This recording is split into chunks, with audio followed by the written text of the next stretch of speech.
A few years ago, I got into making segmented bowls. And for the bowls at that time, I was using a very cheap Harbor Freight lathe, which worked out pretty well. Since that time, got sidetracked, moved on to other things, but I missed some of the wood turning stuff. So, in the last few weeks, I picked up still a relatively inexpensive Wen lathe. These are a couple of the bowls that I still have around. Most of the other ones have been given away or are no longer here. And when I made these, I used a compound miter saw. And it was close enough to get the tolerances pretty tight. A few of the edges needed to be sanded, and I kind of fudged a few of my joints here. But they were pretty tight in general. But I didn't like making small pieces on the compound miter saw. It was loud, it was dusty. So I've been looking for an alternative that was quieter, that I could use inside this little shop during the winter months.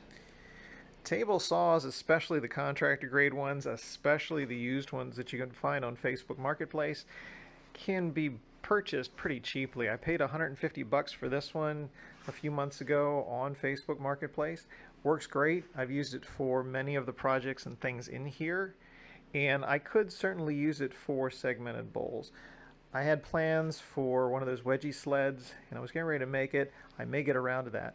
But in the meantime, and something I've been thinking about actually for a long time, are these really small kind of micro table saws.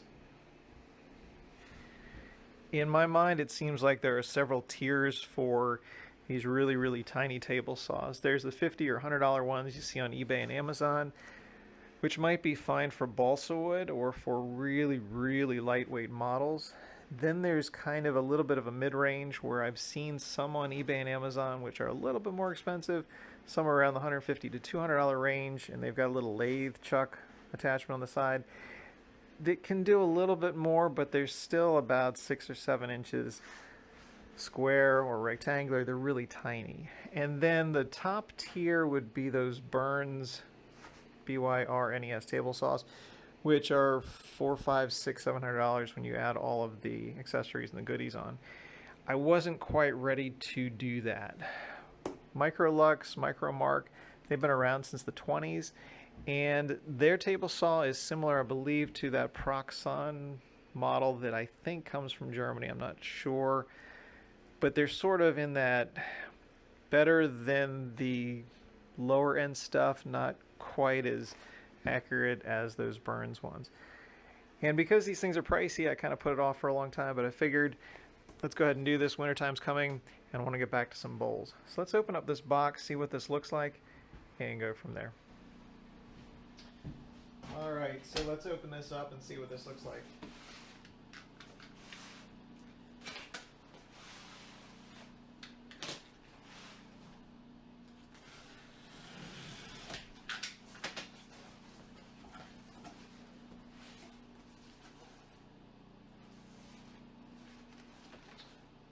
Catalog. And it gets smaller and smaller. It's got some weight to it for something pretty tiny.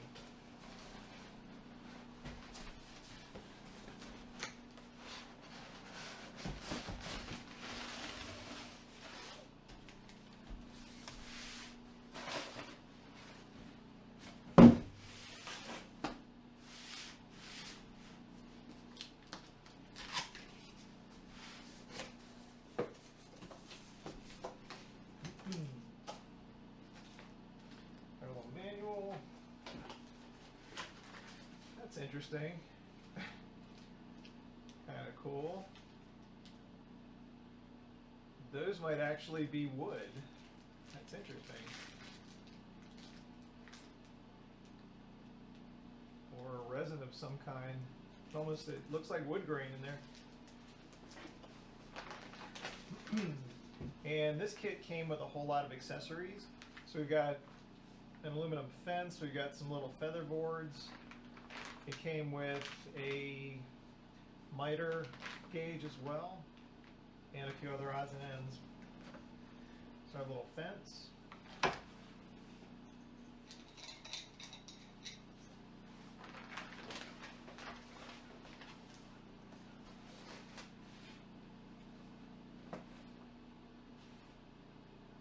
I don't know what that's for yet. It's cork.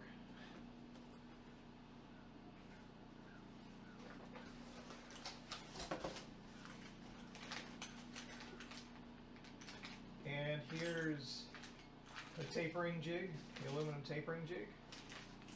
There's all kinds of stuff in here. For zero clearance plates for the saw, so we can cut those out. And some brass measuring gauge, a gauge set.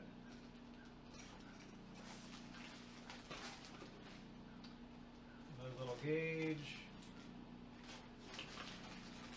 And there's the writhing fence. That's interesting. I didn't know that was there. It's actually a writhing blade for a little more protection. It's kind of cool. All right, and that's for our dust collection. I've seen some folks say that the shop vac won't plug in directly, but I guess that is for the side. A couple extra blades. That's the carbide one, 40 tooth, and for a metal cutoff blade, and our miter gauge,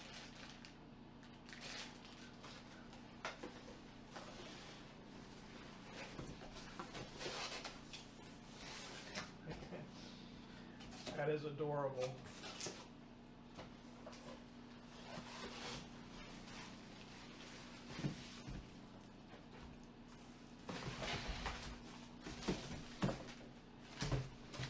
That is double box too, really protected.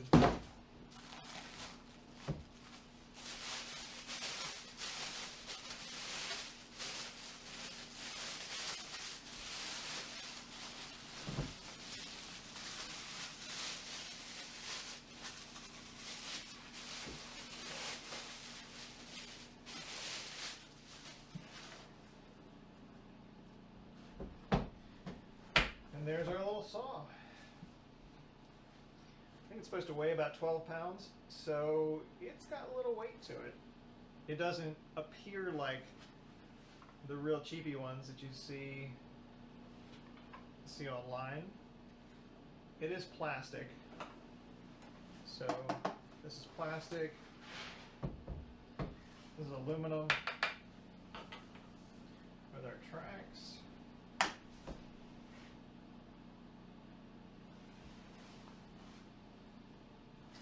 I'm going to read the manual real quick. Here's our slide out table, so we've got an extension. So I'm going to look over the manual real quickly and go from there. And as strange as it seems, I think I'm going to build this into kind of a station here. So it'll be sort of like a table saw built into a bench, kind of just in mini version.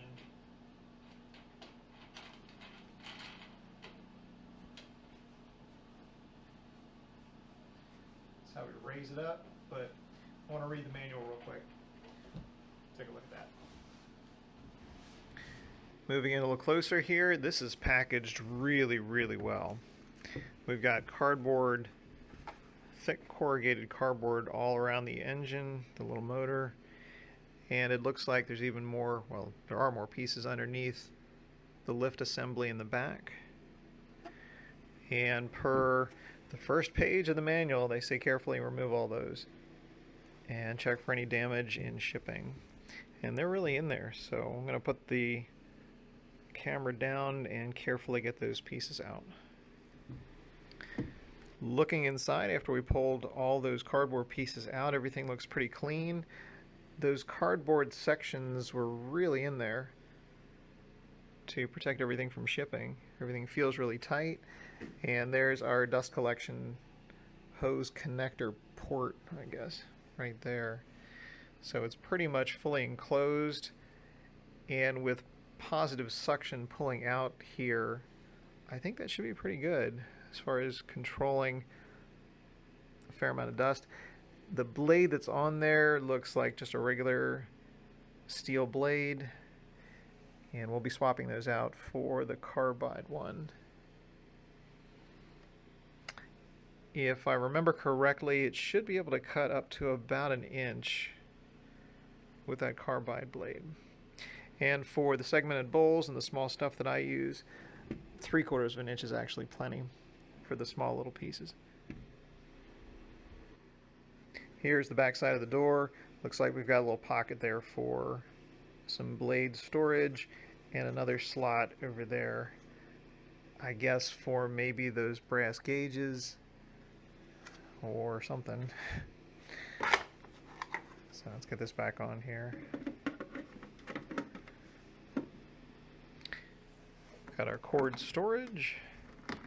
This is also different. Some of the really cheap ones online have computer power supplies or separate power supplies. Some of them have some speed adjustment as well, but there's nothing extra here, just the cord for that. And when we flip this back around, this is the extension table.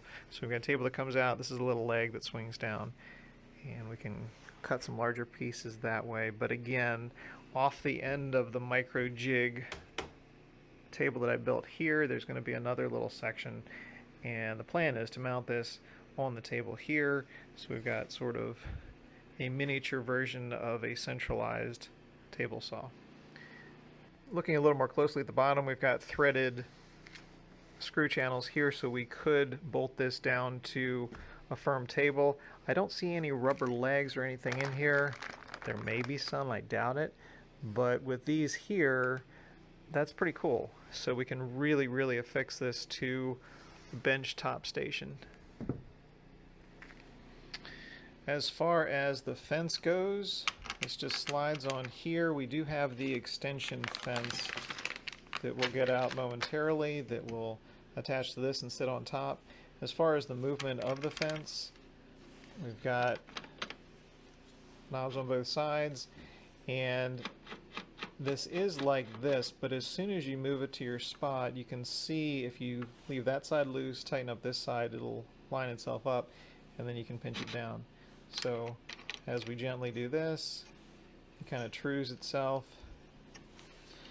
and then we can do these little knobs both. I'll get out the calipers and see how close that is. Just eyeballing it, that it's not crazy off, if really much off at all, just eyeballing it, but we'll measure that tightly. As far as the blade goes here, there's no wobble there. That is really solid. I'm not feeling any wiggle on that blade. It's kind of cool looking through the manual here. We've got every part, every bolt that's built on this thing listed individually, and then we've got the exploded view for every single part. You don't usually see that too much these days. It would be nice if the body was aluminum or steel or something, but the top's aluminum. This is our raise and lower mechanism here, and then our lockdown nut. So this goes up and down, then we lock it down. And this is a speed control, so we can control how fast we want to go. If we're cutting plastics or metal, we've got some control with that. It's kind of cool. All right, some measurements. So from the top of the blade to the table, and I actually even pulled this back just a little bit so we're not at its apex, we're a little over 1 inch. I'm going to put the phone down for a second, camera down for a second, and measure from the front of the blade to the back of the blade to this fence.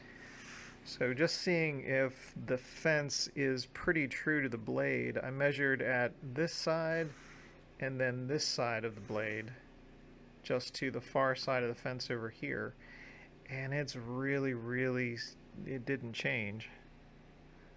So we may be a hair off, but just initial measurements between those are pretty much spot on. In a minute we're going to cut a piece and see how true that is. Following up on the comments that the case is plastic, So the case is plastic here, but this part inside here, this is steel, this is metal. And the way that the tilting mechanism works, this is metal. This is very solid metal. And we'll see if that indicator mark there showing 90 degrees is truly at 90. We'll do a few tests and see. And again, just eyeballing it, we could be off a little bit.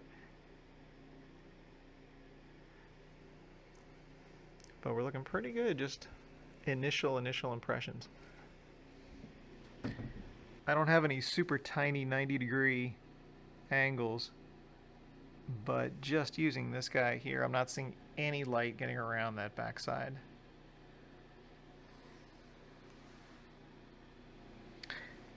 If our tracks here are machined perfectly at 90, then this is tracking perfectly with these guide rails or these tracks, because by screwing this down on the front and the back, lining up our fence, we are exactly on the inside of the cutout for the clearance plate. Here's our template with the markings for those 4 threaded screws on the bottom so we can mount it to a table, so that's convenient. And then we've got a rough guide here on what the recommendations are for how large you cut, what blade, and what speed. So for our speed here, we go from 1 to 6. And it's all relative. I don't know what the actual revolutions per minute are, but it's kind of cool that we can adjust our speed if we want to. Okay, I haven't turned this thing on yet, so this will be the first cut on this. And this is using the kind of crappy blade that's on here. We haven't switched over to the carbide one yet. And I'm just mainly concerned with how accurate this cut will be. So let's just give it a shot and see how it goes. We're plugged in, haven't turned it on yet.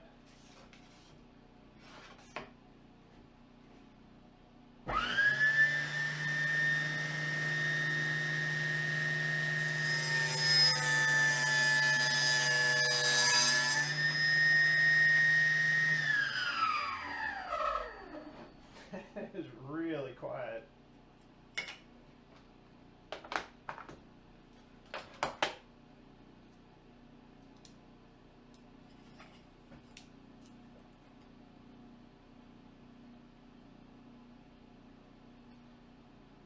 Okay, 2.48.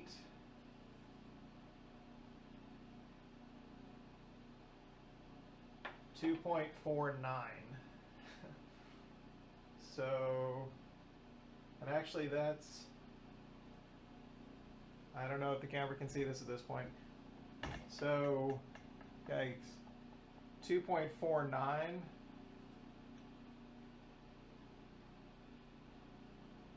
2.48. 2.49. That's pretty interesting. That is so close. That is really, really close. Very cool.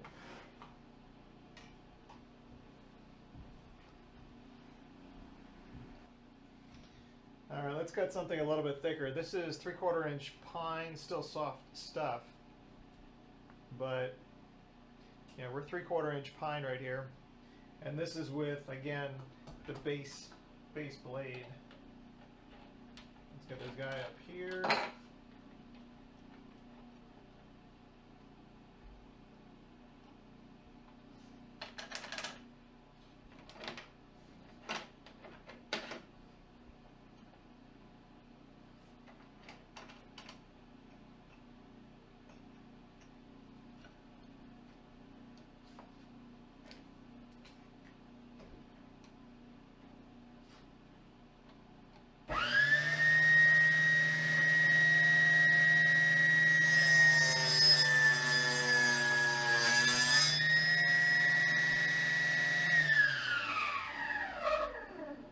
That's real time.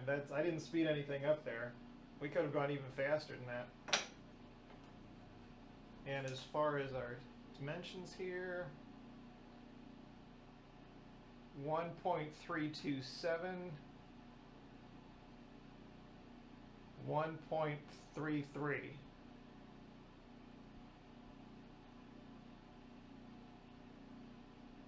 1.33. 1.33. That is really, really on. That is plenty close for the little stuff that I do.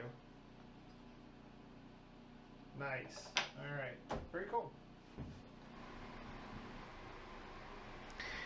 This is not an exhaustive video. This is not a video to really run this through all of its paces. Basically, I just wanted to open it up, do a couple cuts, and see what the first impressions were. And this is going to be fun. I think this is going to be a really nice tool to have in here.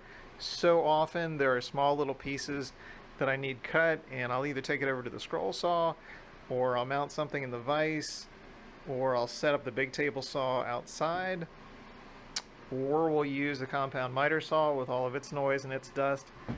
But for little pieces and little odds and ends and bowls and little things that I do most of the time, this should be really, really good. A nice addition to our tools in here. I'm surprised and pleasantly surprised at how accurate it seems to be with just this basic fence. No setup, truing, or anything. We've got our fence extension here, which will sit on here and raise it up to about there, with the feather boards and some other odds and ends. And again, this is with the crappy blade that it just comes with. So we'll be switching over to the carbide blade here pretty soon, or at least when this one wears out, which shouldn't take too long. But I am impressed. I was also expecting the packaging to be subpar, but it came really, really boxed well. Double linings of corrugated cardboard, and it got here really fast too. This was ordered on Amazon. This is a Wednesday. I ordered it late Monday night, and it got here today. So that's pretty cool too. If you're looking for something small, this might fit the bill, and I think this will work out really well for the little projects I'm working on. So very, very cool. Thanks for taking a look. A lot of folks put a lot of time into fancy camera mounts, and I've made a few that are kind of involved, but generally speaking, this is really all you need. A couple clamps and a pole, and hey, it works for me.